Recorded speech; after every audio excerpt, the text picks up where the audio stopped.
So as a kid, I've always been the shy one. Even to think I'm making a video right now or talking to a camera with the thought of people watching it, there's no way I would have thought I'd been doing this even a couple years ago. But even as a kid, my family would tell me whenever I'd walk into a family gathering that I would just hold on to my dad's leg and like hide behind it. And I was just too shy and uncomfortable to even greet family members. And I remember just even after that, when I was older, family gatherings I just hated because they ask you questions, how you doing, how's school, and I just always hated the spotlight on me. And it affected me quite a bit in high school because the more I avoided social situations when I was younger, I even got pulled from kindergarten. I got held back in kindergarten because I wasn't emotionally ready. There was other reasons, but for the most part, I just wasn't comfortable in a class setting. So I got pulled out of kindergarten, which was a relief. I remember just being so happy because I didn't have to go to school and be around kids. It was just me and my brother hanging out for the most part because he was in preschool. So through kindergarten and elementary school, I would only be outgoing or myself when I was around people I really knew and felt comfortable with. Otherwise, I could never just meet people. And I always felt so anxious and fearful in social situations that I just avoided them altogether. So this kept happening and it got worse and worse, me avoiding social situations. In high school, it got to the point where I didn't go to a single football game. I didn't go to prom.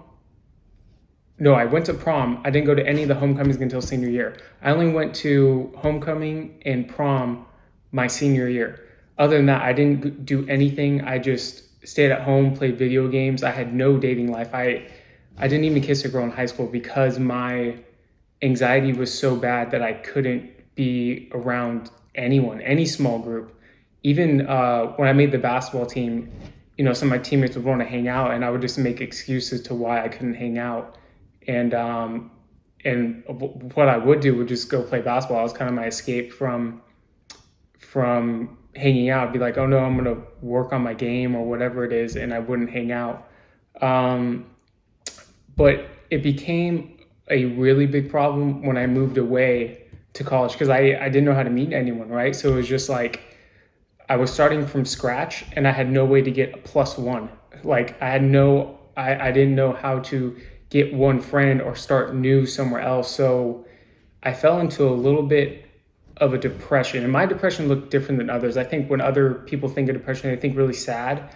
Mine was a little more angry, and I was so angry that it forced me to want to like make a change.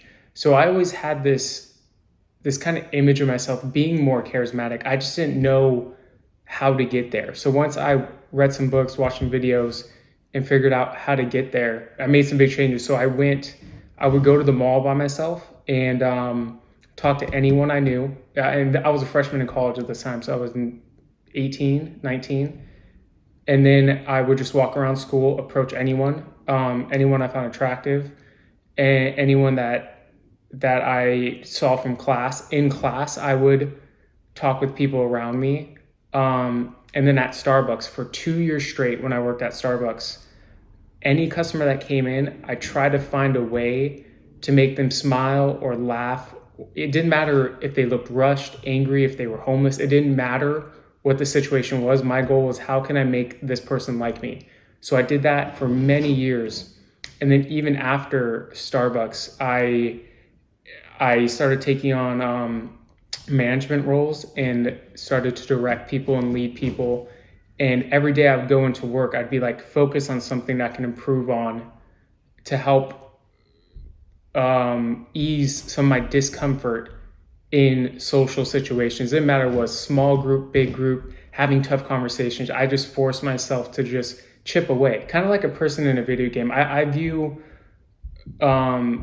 me as a character in a person in a video game, and I'm just like upping my skills in certain categories, become like a super character or whatever. So I did this and I've been doing it and I still do it to this day. I still am like, okay, where am I feeling anxious socially?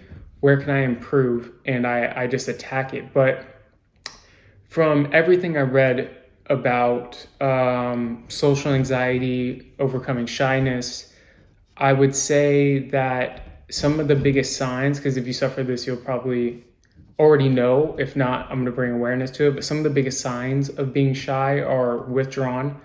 Um, you don't like being in groups. You don't like attention. Anytime, even a family member, it could be someone that you know or maybe haven't seen for a while, and you start talking with them and they start asking you questions and you just hate that feeling. You get red in the face. I remember being at Thanksgiving dinner and family members would just ask me questions about school and basketball, and I would just get so red. Or we would have to like say what we're thankful for around the table, each person, and I just hated that. Like, or you hate speaking up in class, or even speaking up in at work, small groups. So these are some of the signs. Some of them may be different for you than me, but in general, I've met many people that struggle like me, and I see it. I see the same things within me that are in them. So now that we understand the signs, we need to understand the causes. So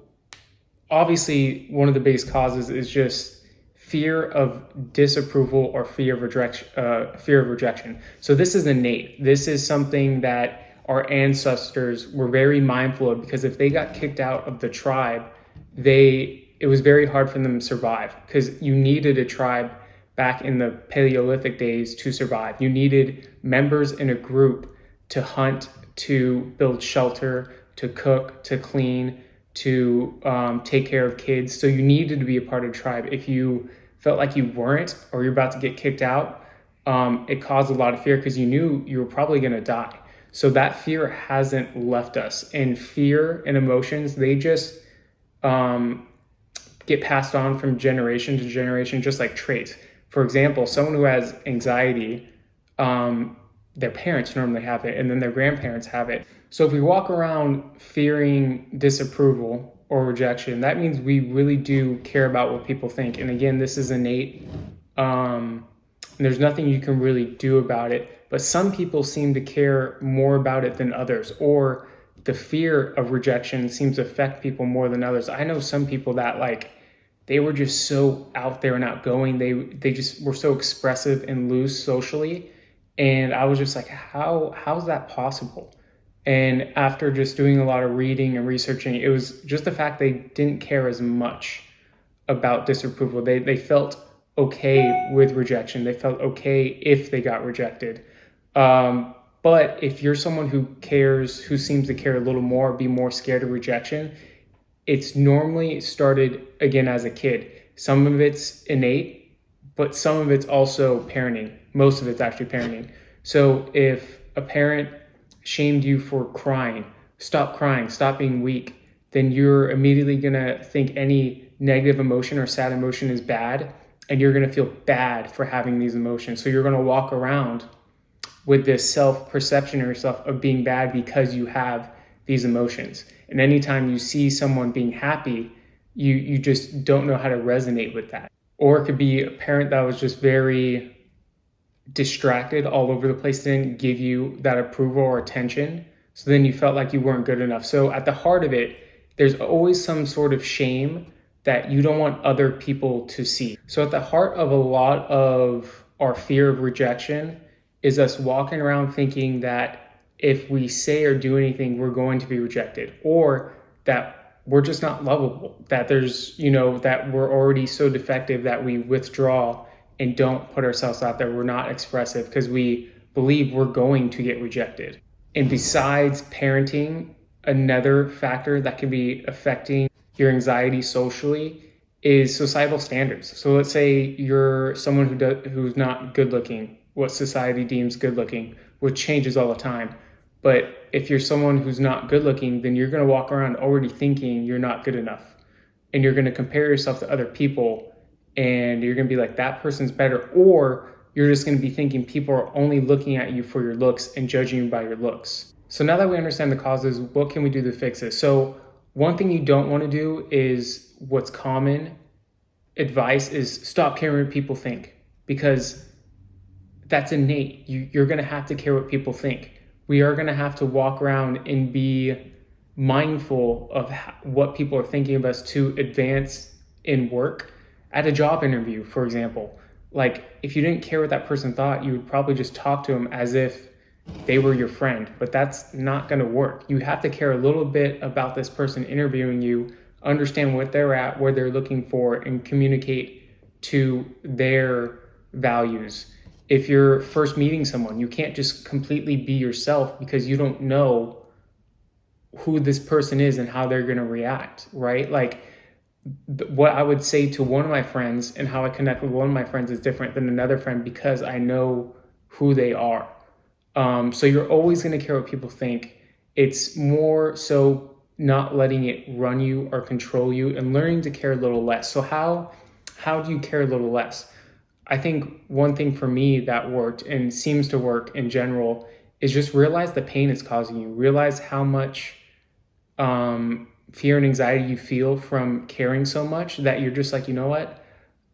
You just let go and you just be like, you know what, screw it, I don't care anymore. And you just walk around more ease. So that example is pretty much a moment of letting go. You just realize the pain something is causing you, and you're like, you know what, screw it. I know there's so many times where I realize I'm stressing out about something. I'm just like, you know what, screw it. And that, to me, just by doing that, you become aware of what's causing your anxiety, and you just now can be like, you know what, it is what it is, screw it. Another thing you do is imagine the worst case scenario. So let's say that you go into a social situation and you get rejected, or let's say you approach this person you find attractive and get rejected, or you say that joke and no one laughs, no one thinks it's funny. Let's picture the worst case scenario and just learn to let go some of the emotions from that, because a lot of the time not a lot of time, most of the time, literally almost 100% of the time, we don't fear the event, we fear the emotions of that event. So when we think about rejection, we get scared and anxious because of the pain being rejected causes.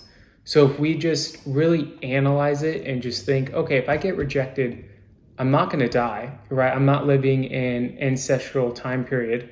I'm going to be able to survive. And the worst case scenario is what? That what I think of myself will change. So now we get into the discussion of how do you cultivate a self-image that is protected against opinion, right? So we always want to be aware of criticism, constructive criticism, but at the same time, we don't want to be so reactive by it. We don't want to be pulled by every which way, become a puppet on a string by everyone's opinion, right? So what we have to do is release some of the shame about who we are, even release some of the shame about some of the negative aspects about ourselves. So bringing back that parenting example, if a parent said, oh, stop being sad, stop crying, that's weak. Now we need to go back and realize the times when we're feeling sad and just accepting it, being like, it's okay. Literally, it's okay is affirming and validating who you are and accepting who you are. It's okay to feel sad. It's okay to feel anxious. So this is also very practical in the heat of the moment when you're in a social situation or when you are feeling anxiety. So I have like a process that I go through. I just become aware of how I'm feeling. I ask, how am I feeling? Then I just accept it by saying it's okay. And then I just breathe and relax. And that kind of releases some of the emotions and the thoughts that were causing the emotions. So again, I would say the formula is aware, accept, release, and then repeat. Constantly just put yourself in situations that do scare you. You know, that's what I did. The only way to really let go of something that scares you is to put yourself in it, experience those feelings, and then aware, accept, release, and then just repeat. There are going to be many points along your journey where you're just going to be too scared to put yourself out there. That, you know, I remember this would happen to me a lot when I would see that person that I wanted to go talk to and I would just be so scared that I wouldn't do it. And, you know, this would happen over and over again until I would do it, and then I'd feel good. But the next day it comes back and you feel scared again. So just realize that fear is never going to go away. The only thing you need to change is your relationship to it. Once you become more accepting to it, it's going to release. But also you got to realize, if you don't conquer this, if you don't overcome and transcend these negative emotions, it's going to hold you back forever. Like, I know for me personally, I still struggle with it. I'm not trying to front here and say that I don't stay at home when I get invited to things. I still do it all the time. But for the most part, I know how to deal with these emotions to make my life better, right? At my new job, I was the last one hired and the first one promoted. I'm able to become the most popular wherever I work, or whatever group I'm in. And these things have impacted my life for the positive. And I honestly wouldn't be making this video if it didn't impact me that much, right? Because, like, honestly, I work full time. I have a lot of other stuff going on. And to spend a lot of time doing this, you know, it doesn't make sense, especially in the very beginning. It doesn't make sense to do it. But I just understand the value in it. And you just have to remind yourself of the why you're doing what you're doing. Otherwise, you're just not going to be consistent. So just remind yourself of the why, that image of yourself being more calm and content in social situations, or just feeling more at ease, or just being able to express yourself and being okay with the rejection, and also seeing that you're just not going to get rejected. Like, I don't get rejected in social situations. If it's someone that I don't know and I'm meeting someone I'm attracted to and I don't know her, then sometimes that happens. But for the most part, I don't get rejected. It's because I've really overcome a lot of these negative emotions, and I just feel so good that other people want to be around me. Just remember your why. Remember why you are embarking on this journey to overcome your anxiety, and realize it's going to take time. But I promise you, the momentum you get from it is going to be a little addicting. Once you overcome those emotions in the moment with the little routine, awareness, accept, release, let go, and then just repeat. When you feel so much lighter in your body and you feel better, you're just going to want to keep letting go. You're going to want to keep going through that routine as much as you can. You're just going to ask yourself throughout your day, how am I feeling? And then you're just going to breathe, relax, and feel better. And it's going to be one of those things like, man, okay, now I want to go and put myself into something really scary and challenge myself. That's why I'm doing these videos.